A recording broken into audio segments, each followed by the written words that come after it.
Hello mga besh! Welcome back to my channel. Sa kini nga video, magtudlo ko sa inyo kung unsaon nato paghimo og festive paper doll. Pwede ra gyud ta mag-recycle diring dapita. First, makinahanglan ta og paper cups. Unya, atong busitan og sama ani. Kung asa nato ipabarog ang atong wallpaper roll.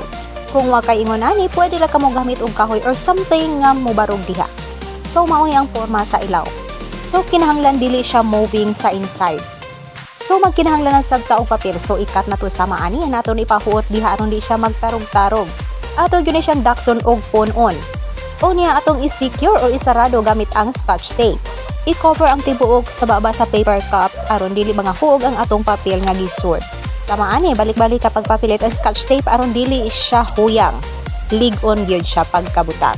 Og di pagyud ta kontento atong dubulan og another nga scotch tape ituyok diring dapita. Siguroon yun nato ningalikon ang atong gibuhat kay sayang ikahuman kung mabungkag ra siya. Dapat sulit ligon og nindot aron di sayang ang effort og time. Punan pag yun nato pabutang diring dapita aron grabe yun siya kaligon.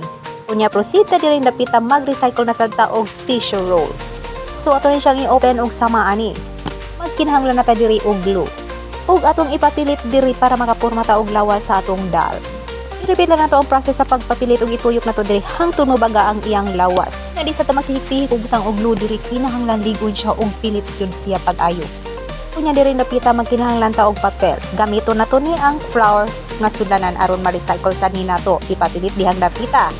Repeat lang nato ang process sa pagpapilit hangtod siya mobaga. Aron mahimo siyang stopper dili maibot-ibot ang atong stand. Unya insertan pa gyud nato og lain nga tissue roll diri napita aron baga jud siya pag-ayo. So atong nagamit diri kay tulo na ka tissue roll. Guntingan diri nga part aron ma-compress, dali ra siya mahaom. Nya i-secure og scotch tape. Tuyok-tuyok kadaghan. Gamit ang ballpen, magmark ta diri kung asa kutob ang iyang hawak, ang iyang liog o iyang ulo. Kay napurma naman ang iyang lower part sa iyang body, so ari napunta sa upper part, magpurma ta og iyang dughan. So makagamit ta diri og duha ka tissue roll. Tuntingon diha sa tunga aron ma-adjust ang size ug insert diring dapita. Papitlan og scotch tape aron ma-secure ug maligon gud siya pag-ayo. Daghana og butang ayo pagtihik-tihik aron di mga tagtag. Balik-balik ka dubli-dubliha pagpapilit aron sigurado di matangtang. Unya proceed na sa tadiring dapita magkinahanglan ta og duha ka paper cups. Ikat og sama ani i-follow lang kung unsa nga akong gibuhat diring dapita unya atong tuyukan diha og double-sided tape. Unya ato na yun ang ipapilit tuyok diha ang atong paper cups and then dublihan nato butang og stapler aron ligon siya and then scotch tape pag yun.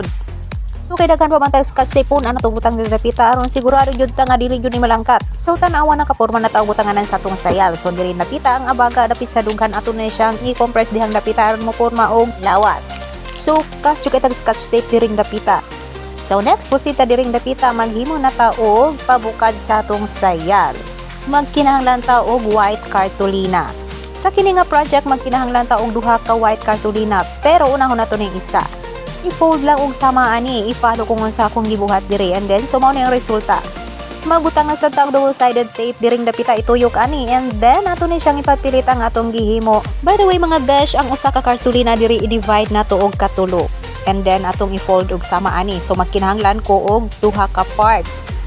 Aron gyud siya mobukad pag-ayo. So mao na ni siya resulta. And next mga besh, maghimo ta og sinina. Unahon nato ang lower part. Magkata og dagkong 8 squares sa atong cartolina sama ani. Ang size sa atong cartolina nga gikat depende ra ni sa unsa kataas ang inyong dress. Unya atong lukuton sama ani and then atong i-secure diha og glue. Ana, maporma na siya og cone.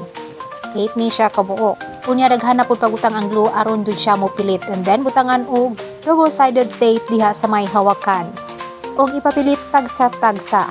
Unya diri sa ubos na part ato ni siyang idikit. Gamit ang glue unya bakapan bagyo nato og stapler. So mao na ni ligo na ni siya. Unya sa may hawakan ato pagyo ni siyang i-secure og double-sided tape. So mao na ni. Unya proceed na ta sa upper part. Unya kini nga part mao ni ang liugan. And then diri na kita magkuha na sa taog laing tissue roll. Duha ni ka buok. Mao na to nga bukton. Ingon na ni radyo siya kasayon nato ra ni siyang idikit or ipapilit na to diha sa atong gihimo nga lawas or body. Mga besh, kung wala ka tissue roll, pwede ka mo gamit og newspaper. So, diri pagamayon na to ang liog ato ni siyang ibutangan og scotch tape nga mahugot. So proceed ta diri napita mag-drawing ta og Santo Niño. Since ang project nga gipahimo sa puwa kay Festive, so nagpili ko og Sinulog. Pero wa man ko sticker diri nga santo ninyo, so naningkamot na lang kong drawing diring dapita.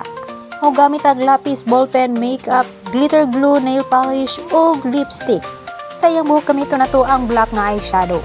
O sayak na gamito na to ang skin tone nga blush on. Sayang crown gamitan sa nato og gold.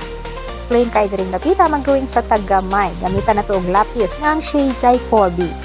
O aron magamit kaning nail polish nga puwa or red ato ning gamiton diri sayang sa nina.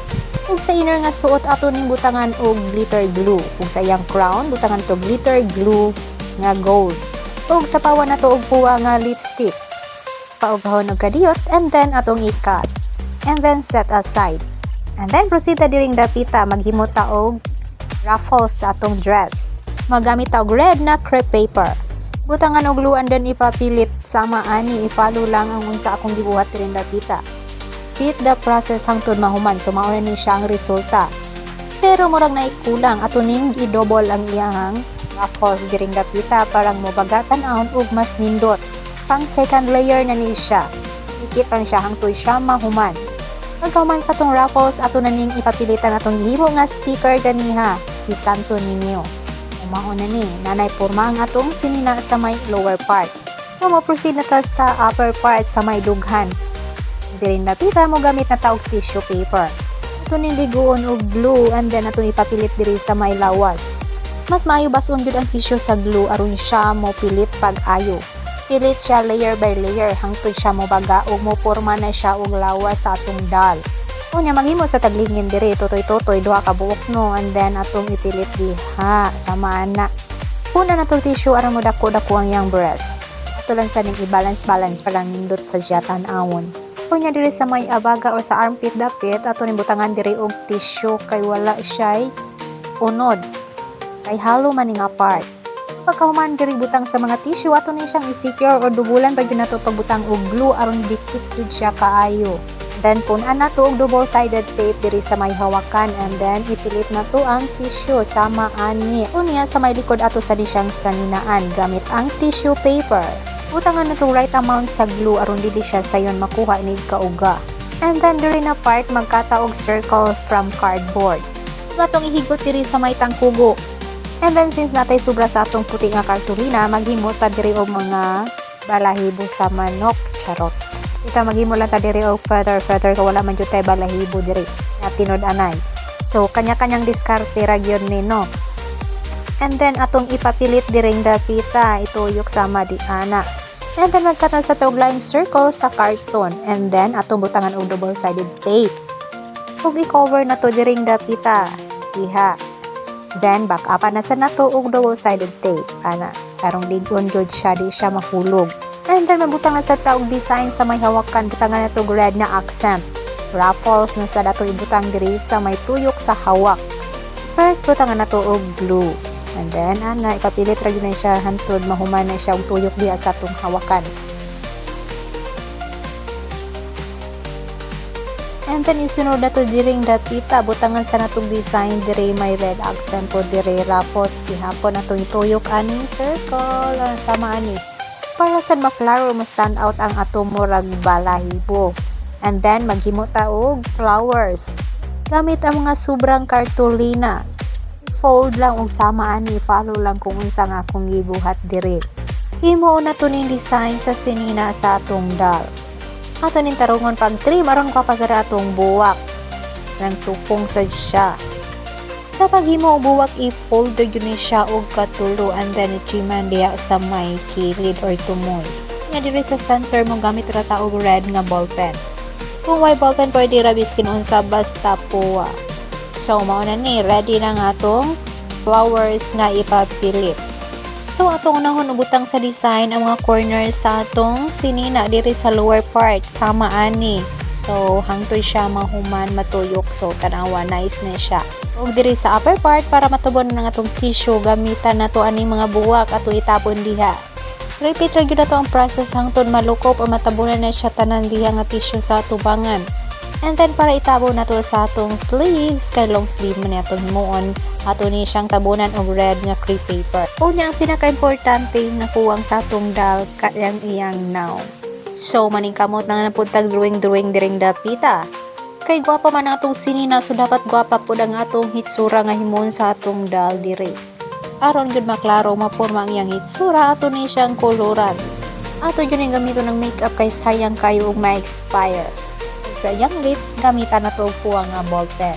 Spread na natog sama ani aron mapantay yung color. And then sa pawan natog lapis aron magporma. Unya sa pawan sa natog black nga ball pen aron maklaro ang iyang mata o iyang kilay. And then nato sa siyang i-contour aron maporma gyud iyang face.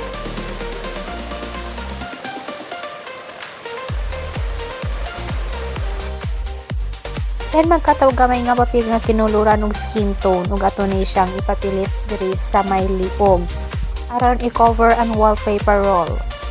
Gamit lang pud ta og double-sided tape sa pagpapilit ani. And then sa likod sa naong ato sa ning papitlan og double-sided tape. Aron mo itong ipapilit sa may liugan. Nga diri sa may agtang dapit na butang sadta og accessories na silver. So gamit jud kayo nato diring dapita ang double-sided tape. O tanawa nira kasayon igura jud natong ipapilit diri ana. Putlan and then ipapilit diri sa likod ug sa tubangan aron siya di mahog.